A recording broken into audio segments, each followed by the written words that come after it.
front. It's a big final 5 overs as Alan Yu.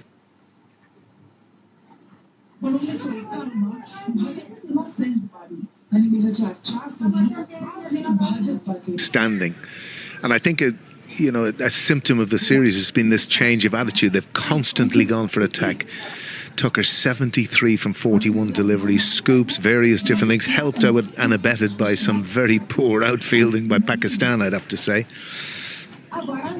It hasn't just been the outfielding. The glove work of Azam Khan is very much under the microscope. We have it as 2 drops and a missed stumping, all off Lorcan Tucker when he was on 7, 28 and 45 respectively. Has that surprised you, given the quality of Pakistan? Yeah, I think Pakistan today have been, again, a wee bit of a mixed bag, but you've got to give credit to the Ireland batters for the way they approach things. And I kind of think that, I don't know, I know you mentioned one of them certainly was given as a leg by the umpire when first ball. Yeah, that was the missed stumping. The leg side. It'll be a wide. Dockrell just taking a little while to get going, which is unlike him. 24 off 12 earlier in the series, promoted to number 5. Today, the Irish think tank went with Rock at 5. Is that because of Imad Wasim? I think that was part of it. I think the other part of it is, if you think about it logically,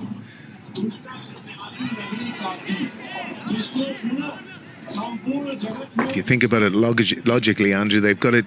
The effort really was to test Ross Adair, to test Neil Rock in positions where they could make an impact, and they didn't, to be fair, in this particular game. But I think it's part of an exercise. Paul Stirling will be playing every day of the week if he was fit, but they're making an effort to say, well, if Stirling gets injured, and let's look at Imad.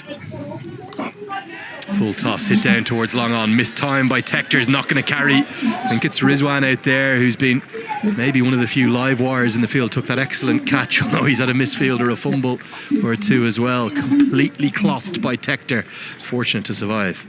But if we look at it, Andrew, momentum swings. 3 overs ago, we were at a run rate of 10. And in the space of 3 overs, momentum swings. This is just what T20 cricket is, and you've got to keep going. You have to keep going. That's a bit more like it. That's going to go all the way for 6. George Dockrell, he's more known for his power down the ground, but that's onto the Clontarf roof and well held by that gentleman up towards the old players' changing rooms. Gets us to the end of the 16th, 147 for 4. Tojo, क्या हुआ? छट आ गया।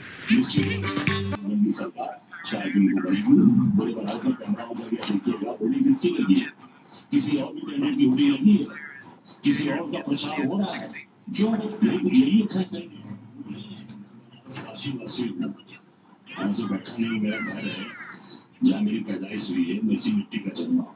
15th, only 2 runs, including the wicket of Neil Rock. There's the bowling options remaining for Pakistan. Do you see any more spin, or will it be the pacers to close things out for the final 4? I think realistically it'll be pace seeing things out. And look at that. Look at those bowling figures by the lead. Shaheen Afridi, 3 overs, 2 for 11. The star performer from today so far.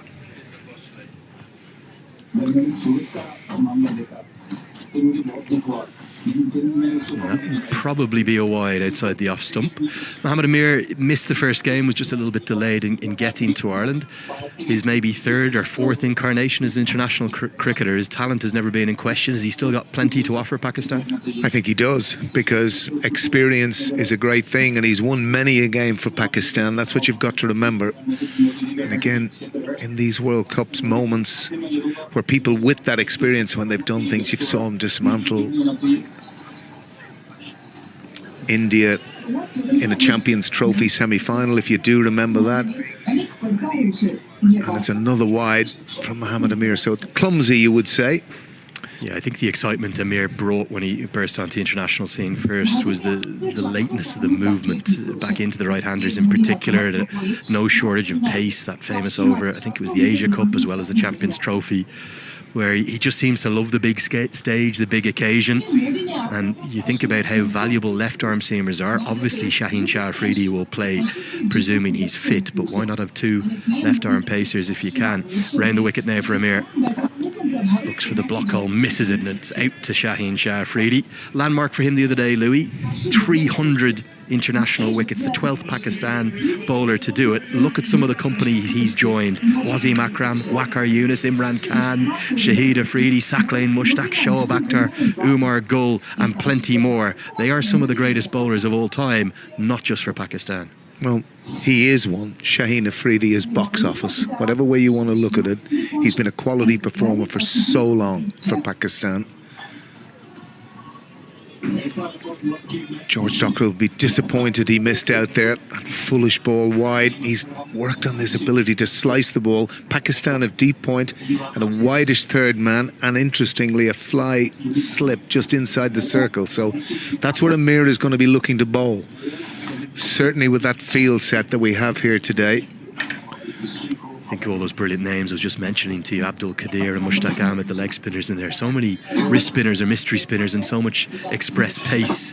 And this has gone a long way up. It's gone nowhere. Can Amir himself get there? Oh, yes, he can. That's an excellent running catch. Dockrell, for the second time in the series, is foxed by a slower ball. He's ended up looking a little foolish from a very skillful piece of bowling. Pakistan have 5. Wow.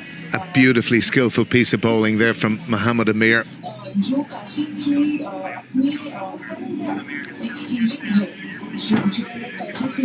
So Dockrell's gone for 6, Ireland 150 for 5.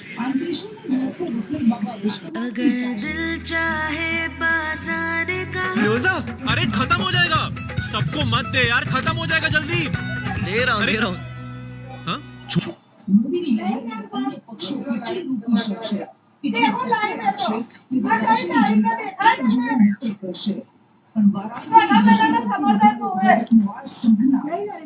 Again, what you talked about, this slower ball from our cutters, and this was something that really Ireland didn't do. Outfoxed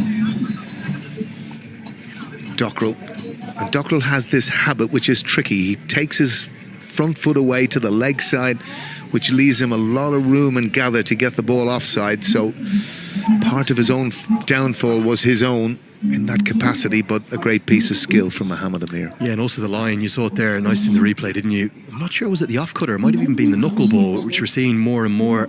Camphor to the crease.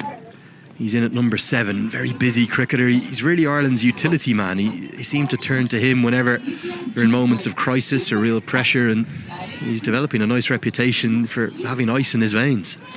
Well, he's done that. He's a supremely confident young man. And that was proved, of course, in the first T20I, taking Ireland over the line with 3 outstanding shots to get them there, to bring this series to the conclusion that we're going to have here today. But Ireland have lost a little bit of momentum, you would feel. Loss of wickets.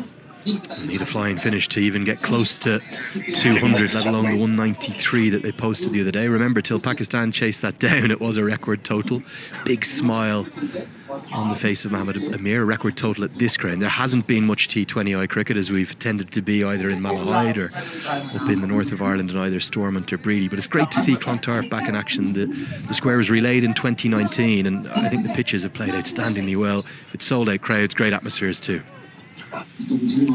Ledge to that position you were talking about, and the throw comes in. Tector would have got back.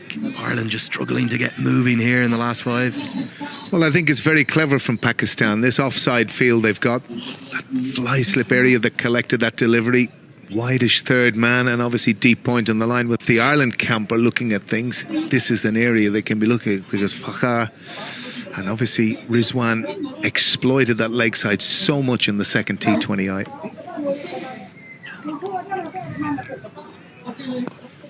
Well, it's an exceptional over, isn't it, from Mohammad Amir?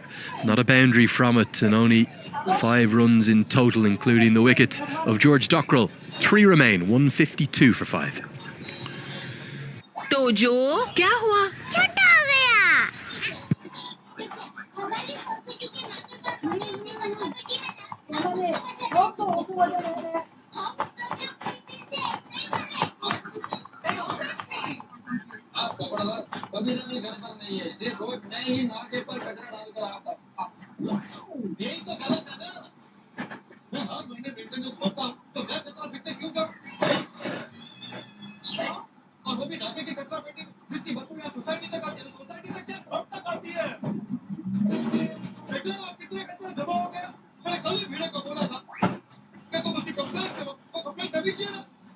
I can't see 180, which would be about 10 runs per over, for the last three being enough. Might be wrong, Ireland could bowl out of their skins. They certainly didn't bowl particularly well the other day in the second T20I.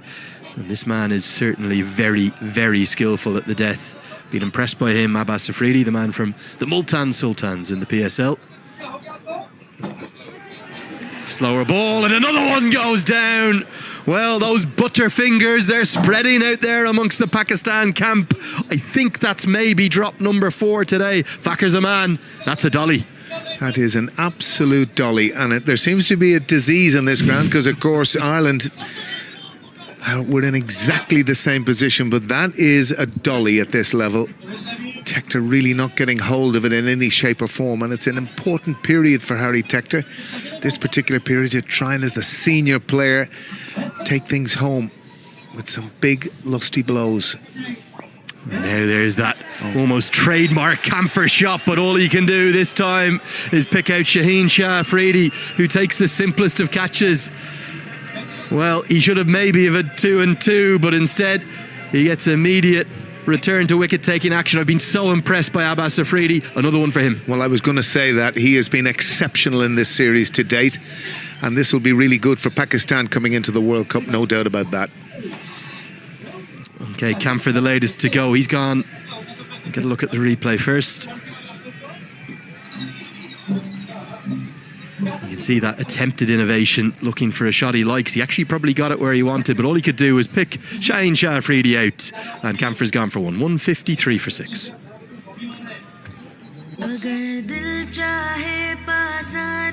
Close up अरे खत्म हो जाएगा सबको मत दे यार खत्म हो जाएगा जल्दी दे रहा हूँ हाँ? छोटा पैक फिर भी 20 रुपए वाला क्लोजअप है 25% ज्यादा किफायती पाइए 18 घंटों तक ताजा सांसें क्लोजअप ताजगी जो चलती जाए. Mark Adair to the crease at number 8, certainly a handy asset. Angle, really, with the exception of Andy Balbirnie and Lorcan Tucker, no one has scored with any fluency. None whatsoever. And there's two things that are going to happen here, Andrew, with Mark Adair at the crease. It's all duck or no dinner. Boom or bust is what Alan Lewis says, and so nearly he was proven right in the first ball, but he doesn't get it well enough to pick out Mohammad Rizwan that long on. Something that's been very noticeable has been Ireland's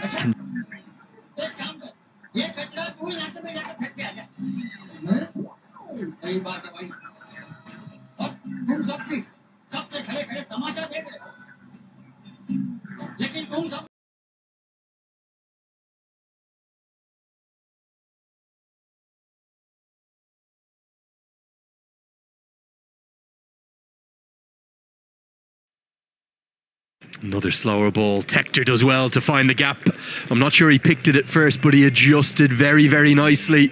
A little bit off the tail end of the bat, but it's a critical and much needed boundary for Ireland. Very much so, but he hit that with a bit more purpose, Andrew. That's one of the big things. When you're hitting square of the wicket, literally in slower bowling terms, take it out of the keeper's gloves. And the fact that he hit it later keeps the square fielders static, and anything either side is 4.